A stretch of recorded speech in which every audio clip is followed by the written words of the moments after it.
to seeing welcome tech trends. In what ways would you say technology makes us more productive in the workplace? Technology is a facilitator for productivity. Productivity is about optimizing your resources, whether it's your people or your time.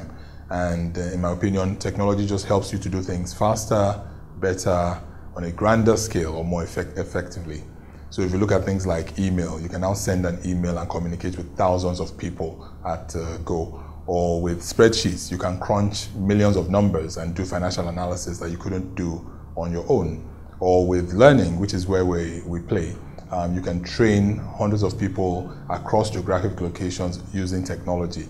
And so technology is really an enabler for productivity. A citizen's report says that technology can become a hindrance in the workplace because of outdated technology, lack of innovation.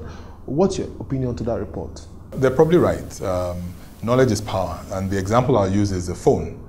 If you don't know what the latest phone is, or what the features of that phone are, or you're not able to use it, then you have technology in your hands, but it's outdated, it's not innovative, and it can't give you the productivity that you need. But the moment you have the skill set to understand what phone works best for you, what the features of that phone are, and how you can use it effectively, then in fact, literally, your phone can be your mobile office, and you can have that productivity you need. There's this culture of working remotely. Do you see that ever going mainstream in Nigeria? Why is that? I think it should, but I don't think we're ready for it yet. And I think that there are a number of reasons. Two things that come to mind. One is infrastructure, and the other is mindset. So infrastructure, if you think about it, when you come to an office, the office itself takes on the stress of power, internet, so you have multiple power sources, you have multiple internet options, and whatever other infrastructure you need to operate. Now, if people are working remotely, you have to be able to replicate that in every individual home. And until internet bandwidth is cheap enough, until power is stable enough, then what you will have is people who cannot put that in place aren't able to work as productively. And so remote working doesn't achieve the objective. And the second, I think, is more cultural. It's a mindset. Sometimes I've seen remote working options being available, but the mindset can be that a day out of the office is a day off without it being a day off. So that mindset also needs to change. Working remotely is an alternate work arrangement. It's not necessarily a day off from the office. From experience, do you see any correlation between technology, professional development, and performance? Yes, there's strong correlation. So technology, performance, professional development, and performance.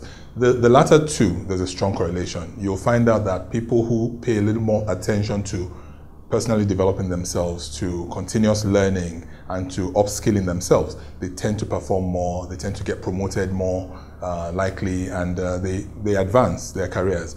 Technology is an enabler in that process, whether it's to help you to define what the parameters for performance are, or to train the individuals to ensure they have the right skills to perform adequately, or to track that performance or provide insights. So there's a strong correlation because, like I said, those who develop themselves tend to perform better, and technology enables that whole process from setting your benchmarks to training people to tracking their performance and rewarding them at the end of the day.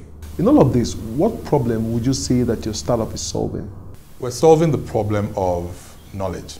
And maybe I can use an illustration. An individual in a role needs the skills and the knowledge to be more effective in that role, to be more productive in that role, especially if it's a new role. And so what we provide is practical knowledge from people who have the hands-on experience in the field. So I'll give you a very good example. You operate in the legal sector, or the insurance sector, in the banking sector, and whatever your role is, there are things that you need to do. Now imagine you could learn from someone who's been down that same journey and who has years of experience doing the same thing. So for example, a salesperson. You're in sales in whatever industry, and you have someone who can walk you through how do you put together a pipeline, how do you attract the right sort of customers, how do you find those customers, how do you engage with them, and how do you convert them.